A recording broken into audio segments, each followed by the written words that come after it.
¿Dónde se sitúa la Unión Europea en este gran conflicto entre Estados Unidos y China? ¿Nos puede afectar como europeos una guerra fría entre Estados Unidos y China? Quédate en el canal y te lo explico. Atento al futuro.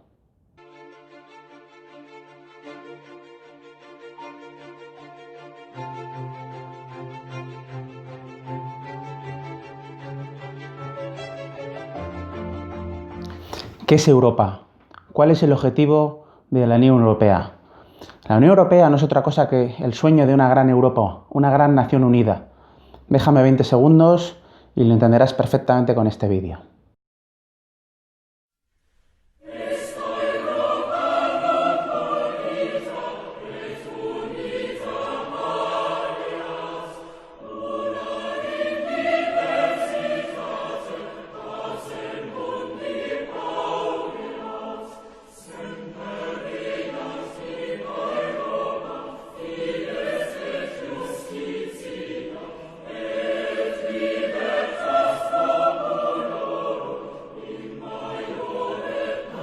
Y lo que es hoy, en realidad, es una unión de 27 países, cada uno con sus distintos intereses, aliados y objetivos. Les une un gran objetivo de pertenecer todos a una misma organización, no todos dentro del euro, pero sí todos como una gran unión económica de intereses comerciales.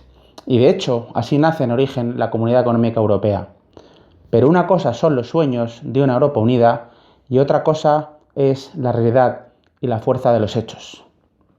La pregunta clave aquí es, ¿qué va a hacer la Unión Europea en un conflicto entre China y Estados Unidos?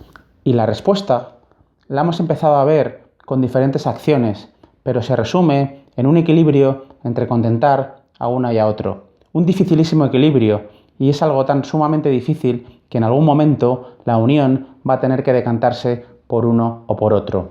La Unión Europea se puede ver en un fuego cruzado entre ambas potencias.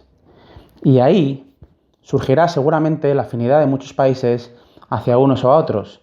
Y entonces es posible que surja una división de una unión, que ya ha empezado, por cierto, con el Brexit y que amenaza con romperse poco a poco.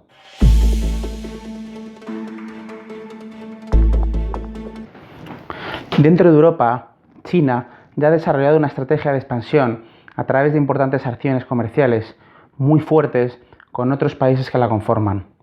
Tanto es así que incluso existe un acuerdo con una parte importante de ella, la denominada Iniciativa 17+1. El Foro 17+1 de China es un amplio acuerdo con distintos países en diversas áreas como infraestructuras, comercio o ayudas de todo tipo entre China y estos países. Y esto ya ha empezado a provocar algunos conflictos. Y de hecho, algunos países del este, del bloque comunitario, se han posicionado del lado de China en algunas disputas internacionales. Así pues, la estrategia de China se basa en un divide y vencerás, que desde luego tendrá consecuencias.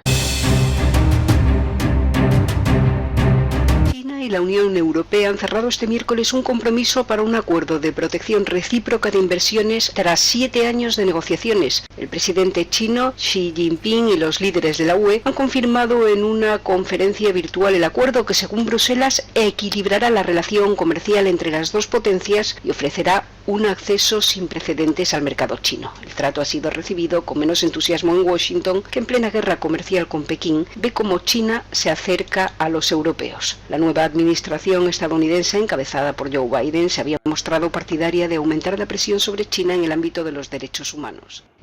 Para algunos Estados miembros, el acuerdo debería haberse consultado con Estados Unidos. Incluso debería haberse esperado a la elección de un nuevo presidente. Tanto Bruselas como Pekín han abordado durante la cumbre algunos temas que también son relevantes para Estados Unidos, como podría ser la reforma de la Organización Mundial del Comercio o las subvenciones a la industria. Por eso, este acuerdo es una primera pequeña victoria de China y una primera derrota de Estados Unidos, ya que hay que entender que Europa tiene una relación especialísima con Estados Unidos. Es que de alguna manera está protegida por la OTAN, donde Estados Unidos es el país que más dinero aporta y que más protección militar ofrece. Prácticamente todos los países de la Unión Europea forman parte de esta organización, como vimos en el capítulo anterior. Y además, hay evidentemente relaciones muy fuertes entre Estados Unidos y muchos de los países europeos. Si Europa se decanta claramente por los acuerdos con China, como por ejemplo en tecnologías clave como el 5G, puede existir un muy serio conflicto de intereses. Y podría darse el caso incluso de que Estados Unidos reaccione vetando a estas empresas europeas que colaboren con las chinas. Ya lo ha hecho vetando a las chinas y si hay un acuerdo muy fuerte puede vetar a ambas. O directamente, en un conflicto mayor, puede amenazar con romper relaciones con estos países que hayan contratado previamente a empresas chinas. Este escenario no está aparentemente próximo, pero basta una pequeña escalada verbal que ya se ha ido produciendo o una escalada de determinados sucesos para que todo se acelere repentinamente. Dentro de este contexto, los americanos pueden verse como una potencia desplazada y quizá pueden verse incluso actuando desesperadamente para intentar convencer a sus antiguos aliados europeos para que rechacen a China.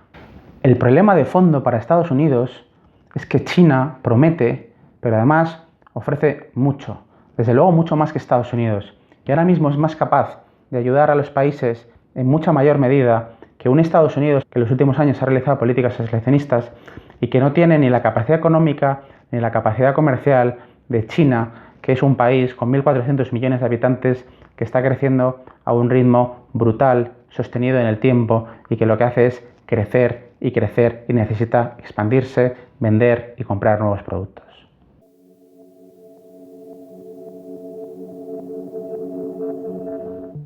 La Unión Europea es un mercado de 446 millones de personas. No es el mercado más grande del mundo, pero sí el más rico y el más próspero. Y tanto a China como a Estados Unidos les interesa vender sus productos en ese mercado. Un montón de productos y un montón de servicios, especialmente los tecnológicos. El problema es que la Unión Europea no se comporta como un solo país, como una sola nación. Y aunque es una unión, en muchos casos no ha actuado como tal. Por ejemplo, en el caso de la crisis sanitaria, donde cada país actuó por su cuenta y decidió comprarle productos a China, por ejemplo. Y a la hora de la verdad, en lo que se refiere a intereses estratégicos y económicos sumamente relevantes, muchas veces actúan cada uno por su cuenta. Y aquí no hablamos de importar un par de millones de mascarillas o productos sanitarios. Hablamos de contratos de cientos y miles de millones, de acuerdos que pueden ayudar a generar muchos empleos y a favorecer enormemente las políticas y las economías de países que están ahora mismo sufriendo y que van a sufrir más aún con la crisis. Por eso, mi conclusión es que en la medida que la Unión no se muestre como una única voz, las discrepancias y distensiones entre apoyar a Estados Unidos o apoyar a China van a ir generando una crisis cada vez mayor. Esta crisis lo que hará será acrecentar la división actual. Europa es en realidad un ente complejísimo que necesita moverse lentamente para asentar todas estas nuevas estructuras. Y esa inmovilidad le perjudica en un escenario de gran bipolaridad. Y además, hay otro factor a considerar, que es que la posible fragmentación de la Unión Europea ya ha empezado de alguna manera con el Brexit. Cualquier país podría exigir abandonar la Unión si las cosas empiezan a marchar realmente mal. Y hay muchos países con gobernantes que son claramente antieuropeístas, que incluso tienen poblaciones mayoritariamente contrarias a esta unión. Y basta con que uno de ellos amenace con salir o salga para que se cree un terrible efecto dominó. Ya tenemos algunos países como Polonia, Hungría o Italia que podrían amenazar con salir de la Unión. La Unión Europea centra su fuerza en la capacidad de actuar como un único país, como un único ente de 450 millones que tiene una estrategia común. Pero la falta de esa unión real es lo que ha sido y lo que será su gran talón de Aquiles.